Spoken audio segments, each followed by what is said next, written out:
Welcome to episode 3 of Tower Dive, recorded on the 3rd of July 2018. If you're listening to this on the 4th of July, have a great American Independence Day. As an avid American, we'll be using this week's podcast as a platform to review the American team's chances at the AWC, as well as the patch and the future of Arena of Valor Esports in general. I'm TJ, an American Esports Shoutcaster for the game, and I'm joined by American Abroad DTwo. What's up, DJ? Also with us in the star-spangled rotating guest seat is Jordy, or as he is known in-game, Shozen. He's a YouTuber, red-blooded American, former member of both Team Liquid and Immortals, and current player on the number 2 team in America, Dino Riders. Hello. Thanks for having me, TJ. Love you. How does it feel to be the number 2 team in America? Not good enough. Not good. Okay, alright. You beat out Immortals, of course, in a spectacular victory at the E3 Valor Series Regional Finals, and we'll get to that in a moment, but one of the more interesting finals that's happened in the last week was the finalization. This is a segue, by the way. The finalization of the patch, which meant that we've now gotten to play the latest update for a week.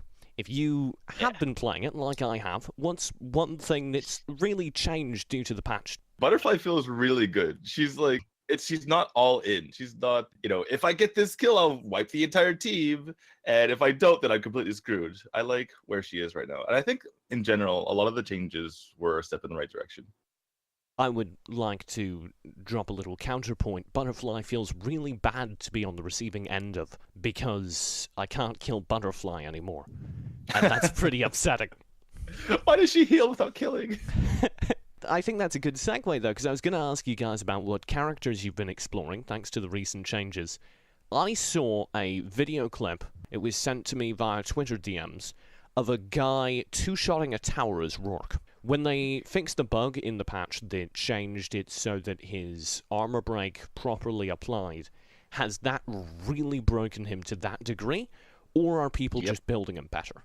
I think he's just broken out, and I think more people are realizing that going tank on him is pretty stupid. So people are just going full damage, and now they're seeing, wow, he actually does an insane amount of damage. Okay, well, pre-patch, you actually couldn't go damage because you weren't doing any damage. False. You did not see the finals of AWC then. Okay, fine.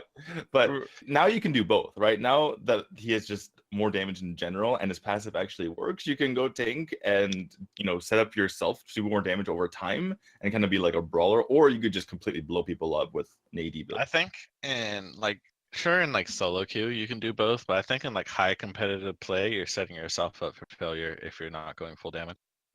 To win on Rourke, you have to dominate early. If you're not dominating early on Rourke, you're going to lose the game. You said high competitive play. Does that mean you think Rourke is going to be very powerful in the upcoming? Yeah, I think he's for sure going to be played at Worlds. Teams tried to play him at AWC, but they weren't really having as much success because of bugs or whatever. They weren't, finding the damage output that they were wanting to find. But I think with his fix now, it completely changes things, and now he's completely viable. I think the funniest part of that was they scaled his numbers down a little bit in order to counteract the patch because they knew he's going to do more damage. It's like, maybe not enough. Maybe scale down a bit more. Yeah, something. They need to do something. I liked the fact that they launched him broke, and everyone assumed he was balanced. Yeah. And it was only when they fixed it that we suddenly realized how unbalanced he really was. The worst thing about him is, I saw this at AWC, teams were running him in scrims with Chognar, and now Chognar got a buff too, so that's even more scary to think about. If we'd like to go over some of the other characters that there's been a hubbub about, we talked about Butterfly and Rourke. How do you feel about Crixie? She does 75% of someone's damage with 2 abilities. 75% of their health. It's kind of ridiculous, and she's stupid fast. I think the only thing that really balances her is the fact that she is about as thin as paper. That's somewhat the same for Rourke. Unless he's got his ultimate active, he can be burned down pretty quickly. So, do you think we're entering an era where we're looking at dive comps again? I don't know. It seems like the meta is just so all over the place right now. You can kind of run a few different styles of play effectively, which I like. Like if you looked at the AWC bootcamp, Grak was finding major success, and and he just got a buff too. So the game is very all over the place right now. I don't think there's like a specific formula to win. From what I've found is comfort and confidence in your teammates is what is leading to victories at the moment. And frankly, that's great for me to hear, because I felt that way, but hearing a competitive player say that is super cool. I always enjoy when the competitive meta is play what you want to and play it well and you might win. Because that's so much more interesting than, well, you have to have these 4 characters. Yeah, like if you look at the boot camp, like there was stuff coming out of all over the place that was dominating. You were seeing Joker support just come to the top, and like Scud was coming out of nowhere, and everyone was like, whoa, I didn't know this hero is this broken. You have Chognar Rourke combo, and now you're probably going to see Crixie and Grak of all heroes blowing people's minds. I get the feeling like Crixie is exactly like you said, though, Jordy. People playing what they want to play, and it's a bit of a placebo effect that people think she's good because she didn't get buffed that much, you know? Oh, so... I think it's like the Scud thing where like people just didn't realize how much damage Crixie has been doing. Right. So I was playing this morning and last night with Sleepy from ALG, and he was playing Crixie, and we were just laughing the whole time about how ridiculous her damage is. Because 2 nights ago we were playing, and a Crixie pretty much carried a game against us and did like 350k damage. So he was like, you know, I'm just going to play Crixie. And the damage is actually real. I think that hero is actually quite viable, especially if you want to set up a bush gank. If she lands her second on you, you're dead if you're not a super tank. And even if you are a super tank, you're probably dead if she has help. Arena of Valor has always kind of leaned that way towards control abilities, winning fights, and I think that's one of the things I enjoy and hate when I'm playing, but enjoy the most about watching it in competitive is how prevalent control abilities are, because it really prioritizes teamwork and team play and planning and strategy. With that in mind, the AWC bootcamp obviously concluded last week, and the teams are preparing for the Arena of Valor World Cup proper. What's one thing that you saw from another region, or maybe you saw in your own region, that blew your mind a little bit? Thailand playing Grak Scud was probably the biggest surprise. Just their dominance with it. They're like really amazing at marksman jungle, and they kind of just build their teams around carrying that marksman into a point where the marksman just hyper carries them. Their style of play is just like very team oriented. All the regions kind of had like a specific style of play. Like when you look at Korea, they are tower oriented. Like they don't care about the dragons. They'll just go for your tower instead, constantly try to invade you to get your tower. Whereas someone like JT is trying to take your resources constantly. It's give and take, I guess. Like all the different regions have like all these different ideologies, and it was interesting watching them all match up against each other. Do you think with their separate ideologies that there was a bit of a rock, paper, scissors going on? Because we saw Taiwan, I think 2-0 Korea or 3-0 Korea, and then Korea 2-0'd the Thailand wildcard team. But then the Thailand top team barely beat the wildcard team, but then they beat the Taiwan team 3-0. So what's going on there? Yeah, I think Thailand won, maybe had the gun, and everyone else was playing rock, paper, scissors. But I think Thailand 2 and Thailand 1 are really used to like playing against each other since they're from the same region. Yeah. And that's typically what you see in esports. Like if you see like an international event, the teams from the same region seem to have a lot more knowledge of how to play against each other than the other teams. Like if they're not properly prepared, just kind of get ran through. And I think that's kind of what we saw.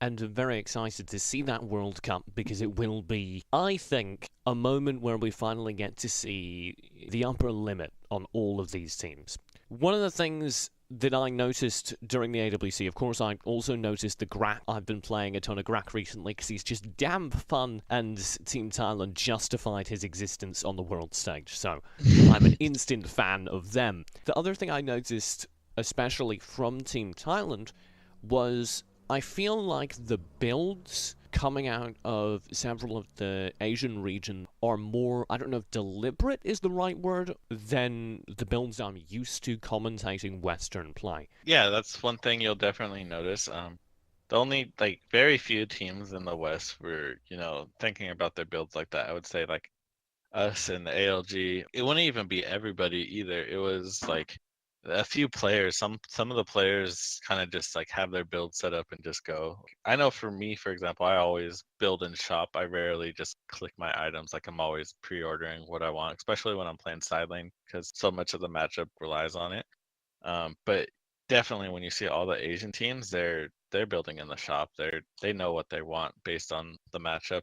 And I think a lot of the Western teams are just lazy in that aspect. They just kind of do their recommended build that they created for themselves, and they never really switch it up depending on what's needed in the match. In games, you saw that teams, without fail, they were always counter building anytime there was an ARM or something like Tara. They were without fail going Curse of Death or Tome of the Reaper. And then, like, I think the one time we saw a side lane Zephys, it was like immediate double pendant of faith. It's like, oh, this makes sense. And it's like all these things where it's like after the fact it makes sense. You're like, oh, of course. Yeah. As a commentator, I was enjoying seeing just a wider variety of items and builds than the same, say, 3 mage archetypes that I'm used to seeing from NA and EU, where everyone kind of knows vaguely how you build mage these days, and everyone builds that build. So that was super cool, and I can't wait to see that have an effect on the Western meta, because I do think it will be great for the scene to get that exposure, even if it does come in the form of the Western teams perhaps being slapped. Oh, you're slapped around a bit. Oh, yeah. Well, let's talk about the World Cup. While no new details have emerged recently, this seemed like a good chance to take a step back and review how the Arena of Valor World Cup is going to work. Last podcast, we discussed the groups. Each group has 3 teams in it. After every group member has played each other in a round robin, the top 2 teams from each group will proceed to a single elimination bracket.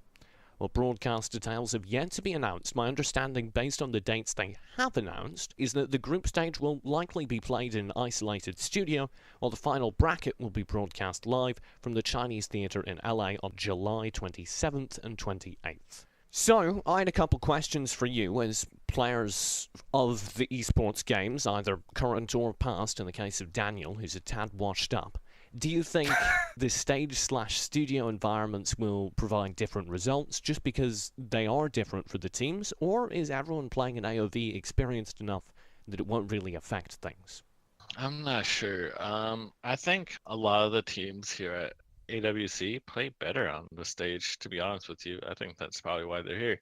And I think the studio is a lot different than the actual stage. You're just like in a booth. You're pretty isolated, so it's not like the same as having a crowd of people looking at you while you play.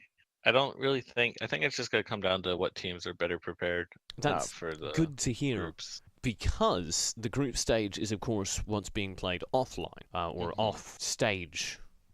The stage will be in LA, a home crowd for North America. All of the prediction models I've seen have North America getting out into final bracket play. Do you think we're going to get the old home crowd boost? It is the 4th of July. Humor me. I don't know. It's hard to say. I mean, I'm sure we'll make it into the top 8 for the bracket play, but it depends on who we get matched up with. And I think our best chance is against like the Thailand teams. Honestly, I feel like NA really, really struggles against Taiwan and Korea. They just seem to have NA figured out, whereas Thailand seems to not really understand what NA wants to run, but they just kind of out-experienced us in Thailand. I think that maybe we could beat them. If this depends on how it goes in the preparation beforehand. Well, NA does play Thailand 1 in the group stages. So if they can finish first in that group, then they actually can maybe get to the semifinals, which would be pretty insane. It relies heavily on beating the Thailand team, which is not an easy task. Thailand maybe got a boost from playing in front of or playing at home, basically, at the boot camp. And they seemed extremely calm to me the entire time. They were relaxed, stretching, sitting back, and like, oh, this is all fun and good. I wonder when real stakes come into play, if that's a good point. That's where it's really, really hard to say. I mean, it was their home turf. They were, going home at night and feeling comfortable. So it might be different when they're holed up in a hotel where no one speaks their language. Before all like the play started at the boot camp, when everyone was just scrimming, they were like not even on the radar according to quite a few of the teams we talked to, and then they just came out of nowhere and just blew everyone away. What do you think about the 3 very, very bottom teams? Was there anything there that showed you that they could perhaps improve by the time that AWC comes around? I'm talking about Philippines, Indonesia, and South America. Probably not. Unless they're boot camping somewhere with like one of the top teams, I don't think so. We'll get to see those results. Let's actually skip ahead. We've already completely broken my format, so why not go further? As our guest, give me the top 2 teams from each group. Go. Thailand, North America, Vietnam, Taiwan, Korea, Taiwan, China, and Thailand. Europe goes home in shame. Yeah, I don't think Europe has a chance against those teams. I'll let it slide because it is the 4th of July, so a little bit of patriotism doesn't go awry, but I want you to know that I have Europe as the upset potential. I'm praying. I played against that team, and I don't think they're good. I played against them, and I don't think... Okay. Okay, wait. If they had a chance, somehow things go nuts, right? And like they managed to get out of some crazy situation where everyone is 1-1 in the group, who would be the team that falls out? Would it be the Taiwan wildcard team or the Korean team? The Thailand wildcard team. If it happened, I don't see Korea losing to either of those. Actually, I don't know. Korea could maybe lose to that Taiwan team if they're playing good. That team's not bad. Like the difference between those 2 teams in Europe is like so big. I don't know how Europe would possibly close that gap in just like the time that we've been home. Well, I'm praying for them every night. It'll take a miracle, TJ. It'll take a miracle. Someone's going to have to come down with mono or something. I don't know.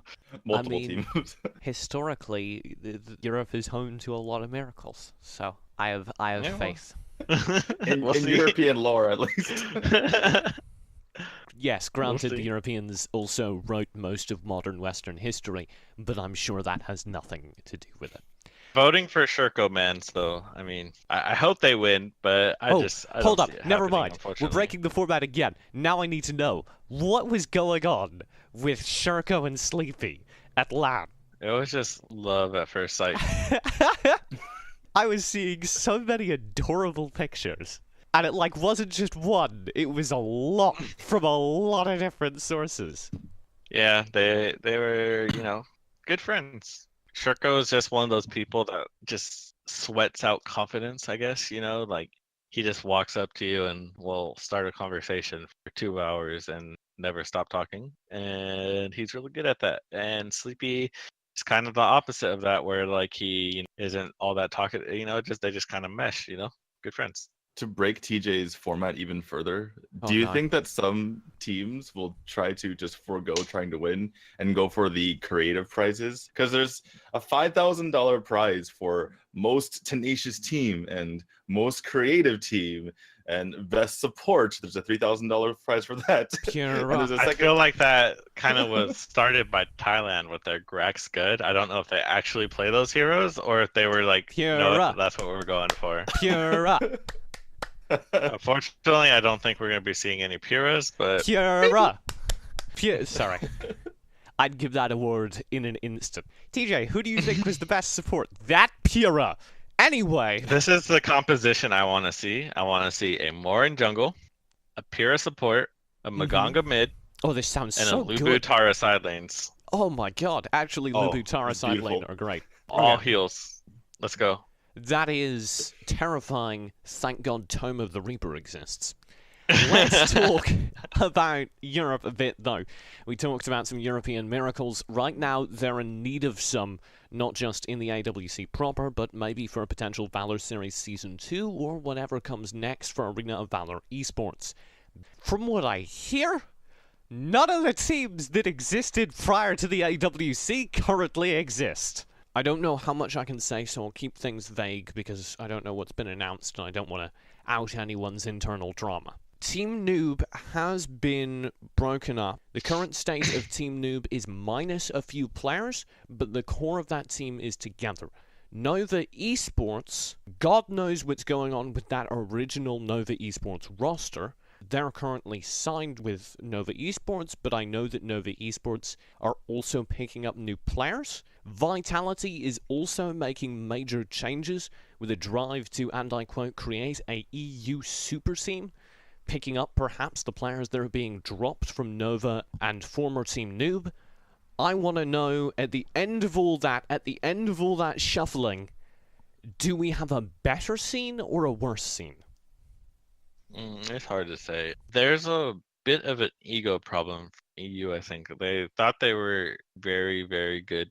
And I think maybe this trip humbled them, and now we might see stronger play. Everyone else kind of knew that EU was struggling because they didn't seem to know how to end games, except for Team Noob, the entire Valor series. So if For the Dream comes back, starts spreading a little bit of like how they teams play in Asia, then I think EU will be stronger. I don't think the players will make a difference if they don't adjust how they play. It was kind of interesting to see that. The thing about European play is it looks cleaner during team fights. I genuinely think they have, I don't know if it's just slower play or perhaps better communication in team fights than North America, but it does look better during team fights. In terms of map control, EU is pretty obviously behind. It's much easier to ascribe tactics and plans to the European teams, whereas a lot of NA fights tend to get exciting. I think a lot of that has to do with how the macro play is in NA. I think EU really lacks in macro play, like you said. They're really slow, whereas NA is all about like pushing advantages. I mean, you see how ALG plays. It's very hyper aggressive and trying to push the pace to end the game fast. And so all the teams kind of adapt to that and pretty much play that style of like trying to, just push their advantages and choke the opponents. Whereas like EU, I don't really see that. Aside from what Team Noob did, I mean, Team Noob was like 2 heads above everyone else. They're kind of the giants of EU, and no one else really even had a chance. So it's hard to say. Well, let's keep comparing the two regions then. North America, I've heard rumors of roster shakeups, but I also haven't heard anything as drastic as the entire EU scene, which seems to be currently melting. You're there. What's going on? Is everyone staying pretty much on their current roster? What's going on with Dino Riders? Well, our mid laner is actually already signed to an organization before everything had, like, he was brought over from Mobile Legends. I used to play. The reason he was on our team is because I used to team with him in Mobile Legends previously. So he was brought over to play this game by an organization that I'm just not going to name because I don't know if I'm allowed to. Right. He was also brought over with someone else who is currently like the #1 on NA leaderboards, who we also played with in Mobile Legends, and we brought him in as our jungler, and I've gone back to side lane. And at the moment in time, we're trying to work out, with that organization, kind of a transfer of a few players, and basically we're trying to build our own super team in a sense. So there's the changes with us. Immortals, I believe, has stayed the same. There's the kind of deal with ALG and Rocker, but I believe Rocker is going to play in Season 2, so I think they'll be the same. I think the only big change is with us. I know that like Flipside or whatever is switching around their roles, but it's going to be more interesting to me to see what teams are being built for Valor Series Season 2 rather than what teams are changing, because it's always kind of been like a 3-team show with like other teams kind of just popping in throughout the duration of the Valor Series.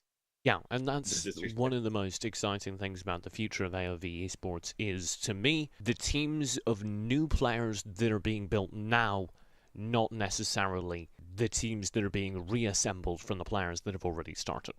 I'm pleased to hear, though, that North America is a little bit more stable, because I think that gives a platform on which you can build for the future. Let's talk about that future. We have the biggest event in AOV history coming up in just a few weeks now. Wow, that's terrifying to say. The biggest event in AOV history coming up in just a few weeks now. How do you feel it's going to affect Arena of Valor Esports in total? It's tough to say because there's not a whole lot of planning afterward other than the Asian games. So I hope it will do a lot, and I hope that the third-party tournament organizers will start popping up. That's all I can do is hope for now. I don't really have any concrete predictions. I think that it will certainly help because it's the largest prize pool in the history of mobile games, of mobile esports. So certainly people will tune in. And I think that it'll have to be a kind of long, like slow burn, right? A lot of people will come into the game because of the AWC. And then from there, as the player pool expands, there'll be better players and better teams. So I think that the effect won't be felt for a few months down the road. I think the big thing I'm going to be looking for from the AWC is going to be converting and collating the casual players to people that care about the esports. Season 1 of the Valor series was very much a beta. They had most of what they wanted, and they were giving it a run. Without too much promotion on the in-game side, it was very much safe and seeing what would happen. What we saw during the Valor series finals was incessant promotion and a whole bunch of people stumbling in going, wait a second, what's this? This is the finals? I think you have the potential to do that on a much grander scale with the AWC. There are a whole bunch of people that have played the game casually that will be super exposed to the finals. Now, on the global scale, you also have a whole bunch of people who wouldn't pay attention to the North American regional stuff, the European regional stuff, that now know it exists and may tune in on Twitch when they see it. So I think the AWC will expose a lot of these regions, and it's going to build a fan base. I mean, if you look at Twitter, like Rest has a fan club, and someone drew him, so that's to be kind of fair, interesting. Rest is a hunk of a man. Yeah, the Captain America for you, but I think that AWC is going to have a really positive effect on Arena of Valor as a whole. I think it's going to bring in a lot of those casuals, especially because of the in-game feature. But I think a lot of people just, if they hear about, World Championships or whatever for AWC, I'm going to tune in. I want to see like what these guys are doing. And it will build fan bases for all these individual regions and teams, get more involved. Can we talk about that eagle on the jerseys? I dislike the jerseys. Let's not go there. That eagle is so patriotic.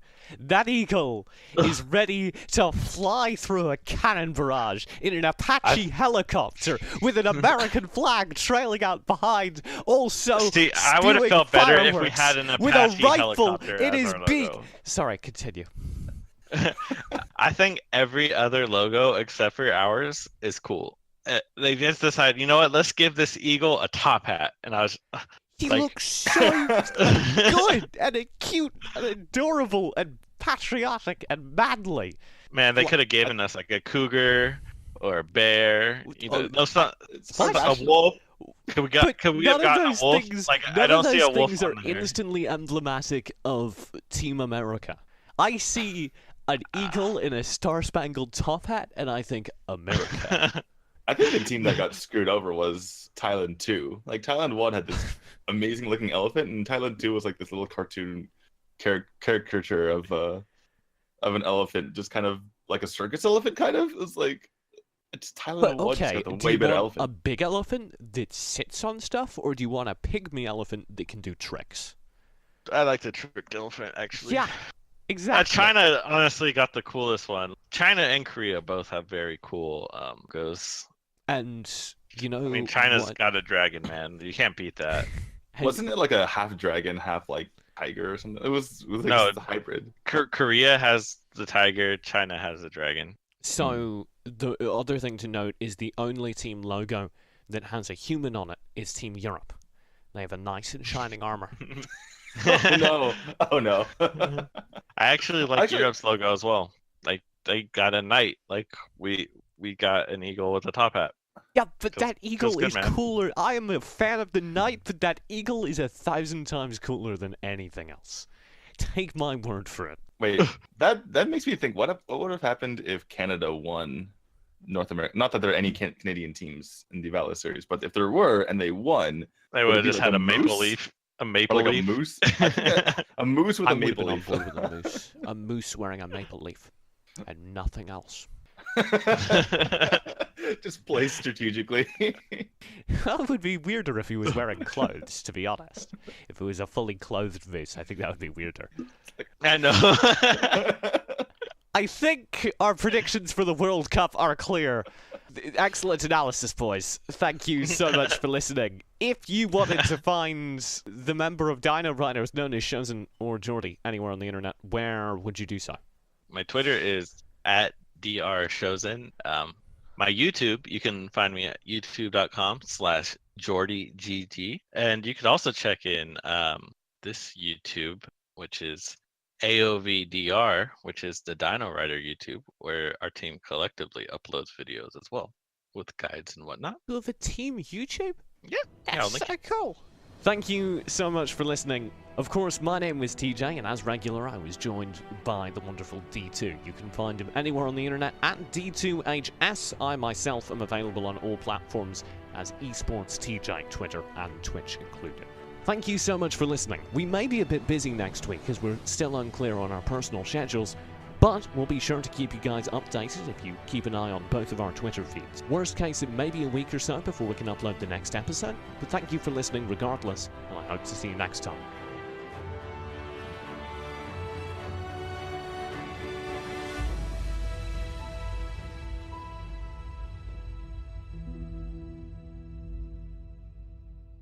Boom. The best words.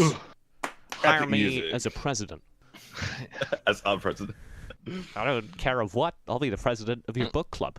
I'll be the treasurer of your book club. Hire me. You want to be the president of Dino Riders? I feel like you could ride Yes. dinos really well. I am well known for riding dinos. Oh, whoa, whoa, whoa, whoa, whoa. That pause. I'm glad you went more specific there. That was left up for interpretation. I realized what I was. The point is, I like dinosaur suits. Oh. That didn't get any better, did it?